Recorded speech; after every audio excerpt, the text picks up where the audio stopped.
Enemy incoming! We need an MG! Fast! Coming right up!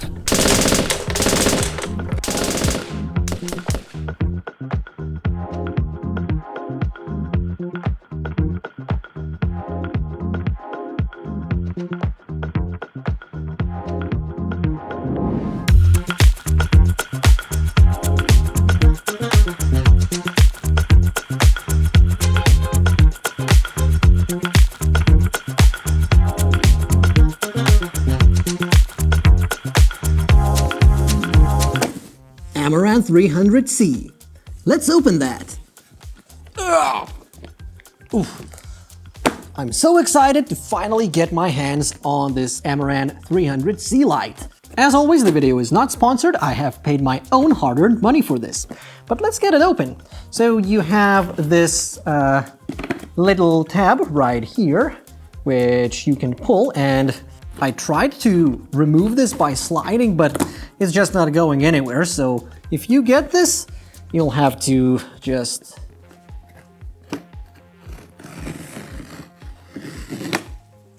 Oh yeah, that's great.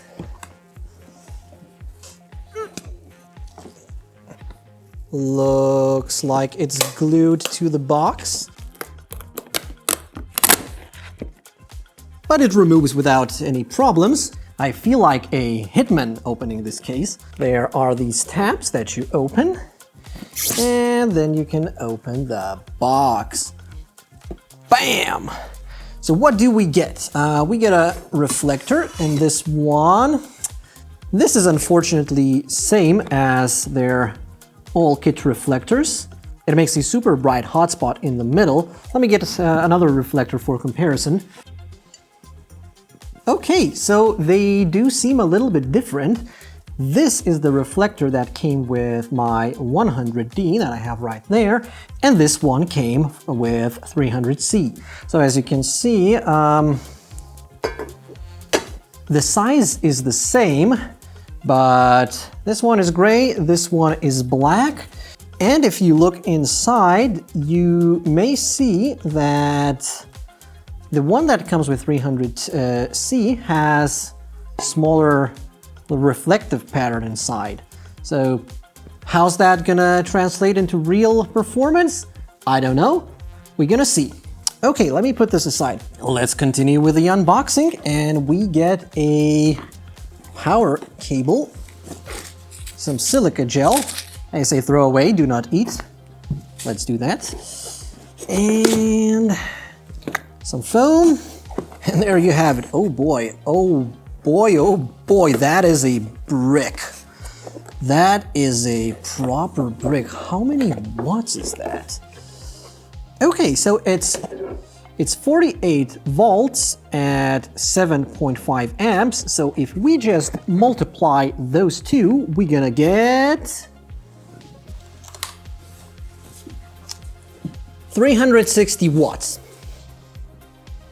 So this here is a 360 watt brick, and there's another foam piece here. And now for the main event, the light itself.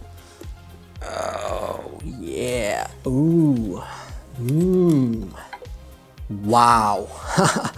Whoa, that is big and heavy. That's what she said. So in the photos, it looks similar to 100D, but this one is almost twice as big.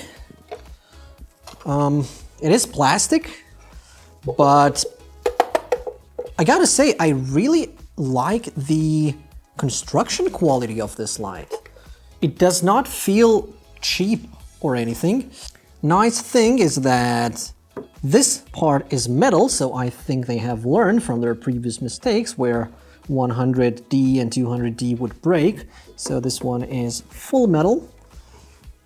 Let's see, the crank is plastic, but it is smooth. It feels a lot better than the 100D that I have. This spinny part here is plastic, but they're plastic everywhere, so that's not a huge deal. And I'm actually starting to wonder if my overhead studio boner is gonna support this light, because it is It is quite heavy. Right here you get an XLR input for power. At the back you've got the intensity and CTR. So we're gonna power that in a second. The light itself weighs 2.7 kilos. Let's see how much the reflector weighs. This is going to be very light. That is 200 grams. So light with the reflector is going to be around 3 kilos. And now the power brick, that is 1.2 kilos. So it is a beast. Also let's not forget to weigh in the case. And that is almost 800 grams. So in total, the whole set weighs this much. I'm not gonna count that in my head, it's gonna be in post. But let's try and put this lamp to the test. This is my Amaran 300d. And this is 300c. As you can see, it is a lot bigger. Let's go over a couple of its features. In the back, you have the controls, not that you're going to be using them because you will be using the app most likely. Let's plug it in and check out its tactile interface. On the left, you have the intensity. So if you rotate that, the intensity is going to increase. If you click it, that is going to change the lighting mode to hue and saturation. This still controls the intensity, but the right dial controls the hue. If you click it, it switches to saturation, so you can saturate the color. And if you go back to the white mode, clicking the right dial will go to green magenta shift mode. I'm going to leave that at 0. So this is a pretty nice and intuitive interface. Let's put this 300c head to head with 100d and see which one is brighter. Let's go. This is a non-scientific comparison of 100d and 300c. So at the moment I have 100d shining on me at full blast, and now let's see how that compares to 300c.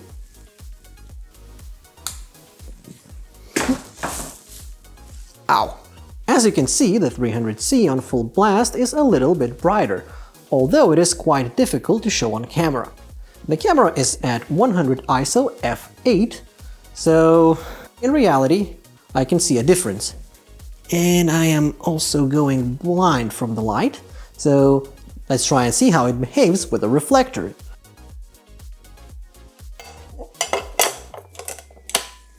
As you can see, the reflector makes a really noticeable hotspot in the middle. Let's try to move it back a little bit and see how it changes.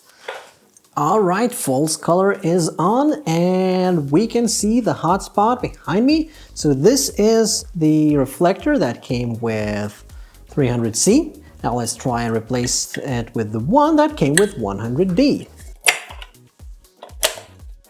There is a little bit of a difference. I think the 300c reflector makes a little bit bigger hotspot, but I will have to check that in post and see the difference. Now let's check out how 300c fills the background with different colors. By the way, I have noticed that the difference between 0 and 1% can be very drastic, as you can see. So I have found myself wanting to be able to put this light at 0.5%, for example, but that is not possible. Even though it says 0.5 in the app, it doesn't turn on. Let me demonstrate. Here I have the Sidus Link app, Sidus, whatever. And if I go just one tab below 1%, it turns off. These lights only work with integers. So unfortunately, you will have to tone it down with some sort of modifiers, or maybe not shine it directly onto the background. If you move it away a little bit, that might fix it, or you may want to put it a little bit further, put some barn doors on it. It really quickly becomes not that versatile. Try and change the color. Ooh. Another thing that I've noticed after using it for a couple of hours is that there is very little difference between 1% and 100%. Yes, it is a little bit overblown, a little bit more saturated, but I think I will mostly be operating this at 1%. So did I need a 300c? Probably not. Probably I would have been good with 150c. But I won't know unless I buy it, and I'm not planning to. Alright, let's talk effects now. In the app, you have your standard effects that come with any lights from Aperture that can produce color. You have your paparazzi. Ooh, yeah, I feel like a star. Then you have fireworks. I feel like it's New Year's. All right, there is a faulty bulb. Be faulty, yeah, there you go. Lightning. Ooh, and then you have your TV. So it just changes the color temperature once in a while. And you have your pulsing, and you can choose between CCT and HSI. You can select a color, confirm, and now it pulses red. That's pretty nice. Then you have fire. And there's cop car. Ah, what did I do now, officer? And finally we have party lights, which just turns the hue slider around and around and around. So these are the effects. Of course you have many more features to choose from, but I'm not familiar with them yet, and I need to release this video as fast as possible to capitalize on those views, because this is a new product. Hey, if you made it this far into the video, I would really appreciate if you could hit that like button, and also try and check out my channel, and maybe even consider subscribing. And the algorithm thinks that you should watch this video next. Click the video.